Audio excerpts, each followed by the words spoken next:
Okay, thank you. I'm now going to call up Jason Schiller to give the NRO Number Council report.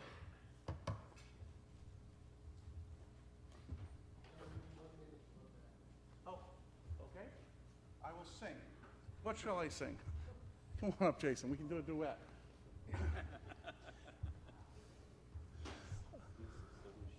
You have a large, oh, there you go. You're up. Good morning. My name is Jason Schiller, and I'm on the ASO AC NRO NC, and I'm going to give the NRO NC report.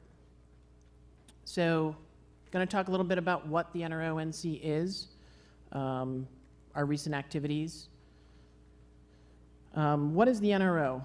Unfortunately, there's an alphabet soup of acronyms: ICANN, which performs the IANA function, the NRO NC, which performs the ASO AC function. It's all rather complicated. So I'm going to talk about these a little bit. The NRO is the Number Resource Organization. It was formed by the NRO MOU, and it has the purpose of coordinating the 5 RIRs so that they can act collectively and speak with one voice. It also spends the RIR's money and protects the bottom-up policy development process. And it consists of the NRO EC, which is the Executive Council, which you just heard that report from John, the NRO NC, which is the body that I sit on, and we have a secretariat. So the Executive Council, which you just heard about, is the 5 RIRs, and it basically speaks on behalf of the RIRs. The Number Council speaks on behalf of the community. We have 3 members elected or appointed from each of the 5 regions, so we're a 15-member group, and we perform the function of the ASO AC, which was established under the NRO and ICANN signed ASO MOU. And what this does is this establishes the fact that the NRO NC will perform the ASO AC function. It defines how we process global policy development and defines how we provide recommendation to the ICANN board on number issues and also the creation of new RIRs. So what is the ASO AC? It's an ICANN supporting organization. It's the address supporting organization. And there is an address council as well, which is basically the function that the NRO NC serves. And basically what we do is we oversee global number policy work. We make sure that the policy proposal process has been followed and shepherd that. We also appoint 2 directors, seats 9 and 10, to the ICANN board. And we also appoint or serve on various other ICANN bodies and advise ICANN when needed. These are the members. In this region, we have myself, Ron Da Silva, and Louis Lee, who is the chair. He's been the chair for quite a few years now. Currently, there are no global policy proposals on our docket. If there were a global policy proposal, it would go through the standard policy development. And the way that works is it goes through the regional policy development in each of the 5 regions. Hopefully the same text is agreed upon. That gets sent up to the NRO. If the text is not identical, there can be some wordsmithing and rewriting to make them identical. That gets sent to the NRO EC for review to make sure that the intent of the policy has not changed from what was discussed in the individual 5 regions. We make sure that the policy development process was followed, that all interested concerns have been discussed and addressed, and we send it up to the ICANN board, who can then ratify it, sit on it, or if they have significant questions that haven't been addressed, send it back down for further discussion. So this is really the meat of the presentation. What have we done for you lately? We had our ASO AC face-to-face meeting at ICANN 50 in London. We discussed the revamp of the NRO website. We discussed the potential need for a global or global coordinated policy on IPv4 address transfers. We updated our operating procedures. We now have better procedures for appointments that are not the ICANN board. And we also discussed a need to expedite the ASO member selection. So there's been a little bit of a shakeup in terms of the timelines, in terms of when ICANN board members get selected and placed on the ICANN board. So all of our timelines have shifted. And a lot of this work is now going to be starting in October. I'll give you a timeline at the end. So there was some discussion of, gee, wouldn't it be great if in October we knew who was going to be sitting on the council next year when this process is already started in October. We also held a 2-hour ASOAC workshop. We discussed LACNIC V4 runout. We discussed the various soft landing policies in the different communities, the current status of transfer policies, and also where we are in terms of IPv6 adoption and what the impact of World IPv6 Launch Day was. And we also discussed the IANA redistribution policy. So our focus really was on winding down IPv4.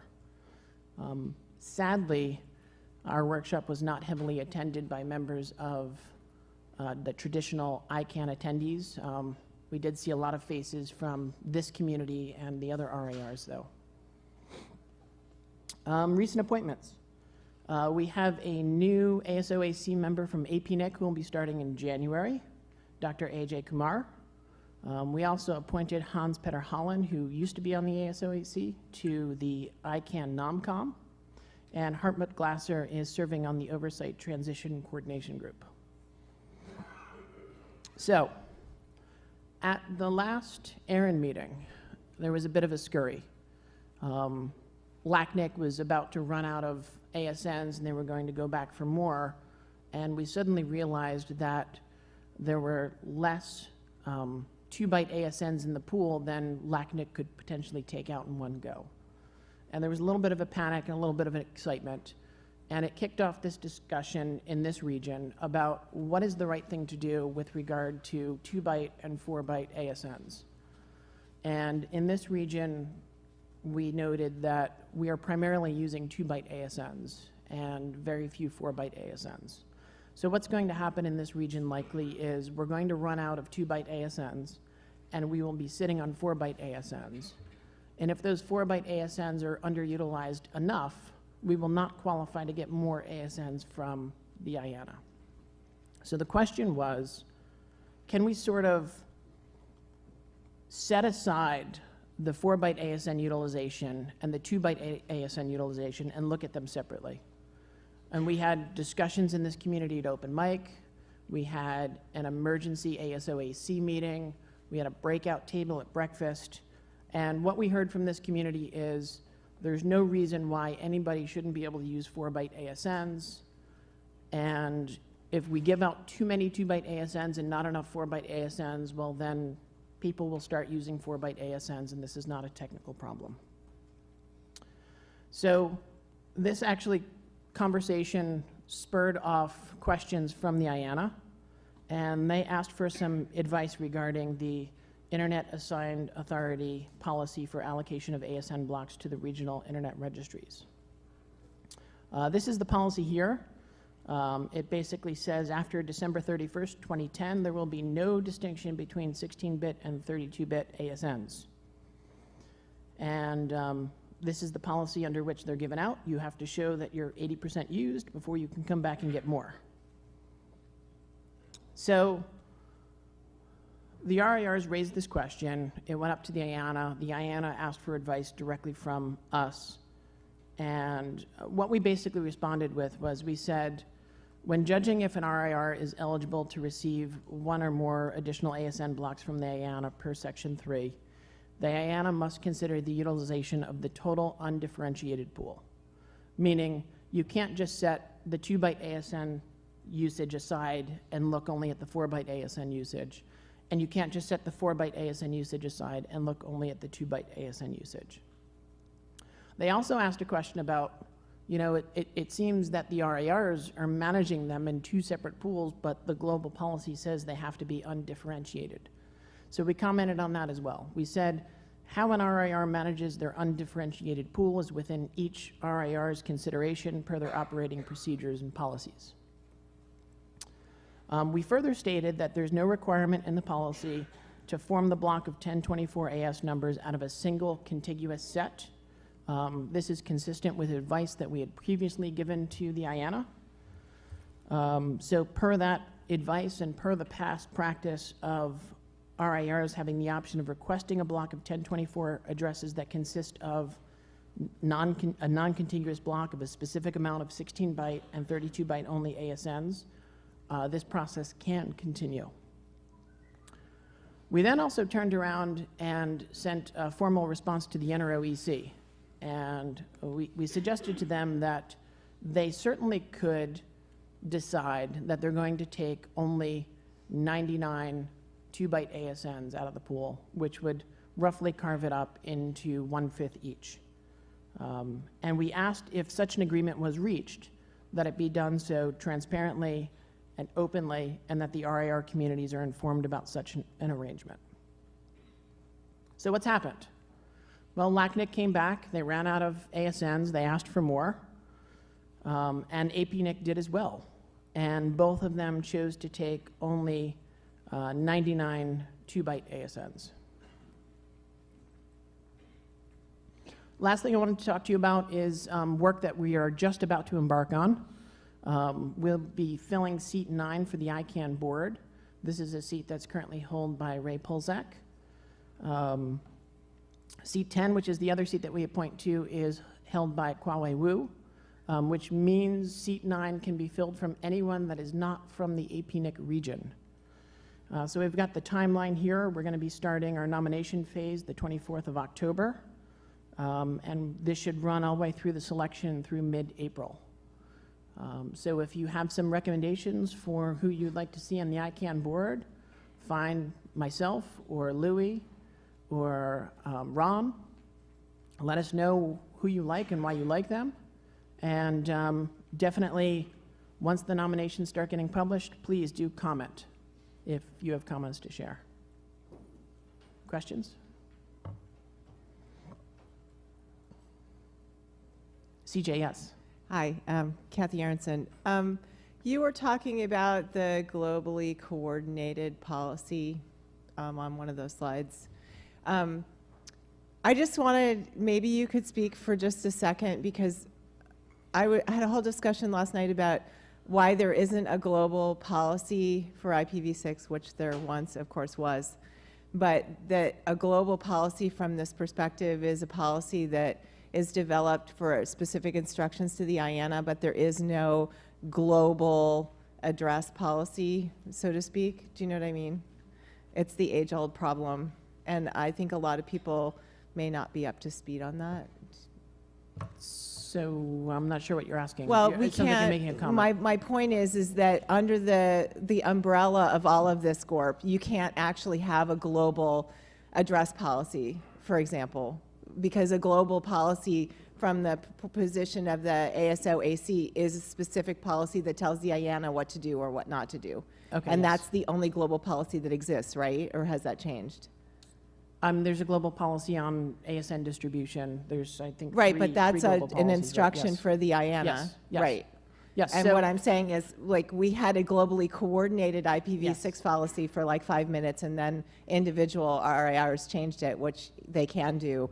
But there isn't a mechanism for there to be a global policy that does not tell the IANA what to do. And I Yes. think that the community may not, everybody might not understand that. Okay, so let me take a minute to explain what global policy is and what global coordinated policy is, and let me also address the concern about it changing.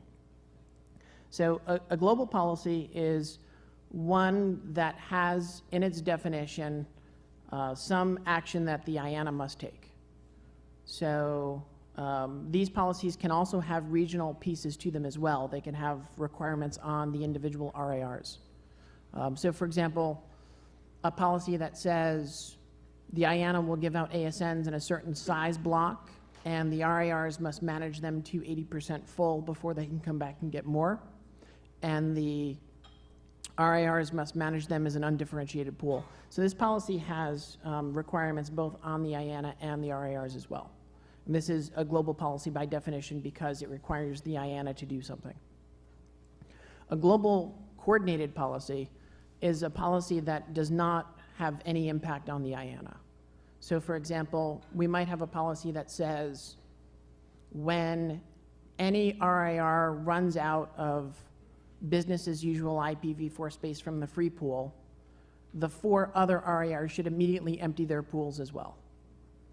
And what's important here is the action that a particular individual RIR is doing only makes sense in the context of all the other RIRs also doing that behavior. So that would be what we call a global coordinated policy. The problem is we have no mechanism to lock down in the Number Resource Policy Manual that this set of text is globally coordinated, and as soon as we touch it and it differs from another region, that breaks. We have an implementation timeline that says we will implement this when it passes in the 4 other regions, but we have no de-implementation plan or de-implementation timeline if the text falls out of sync. So that is certainly, and we have a very sophisticated global policy development process with specific roles that the NRO NC has to undertake in terms of tracking and notification.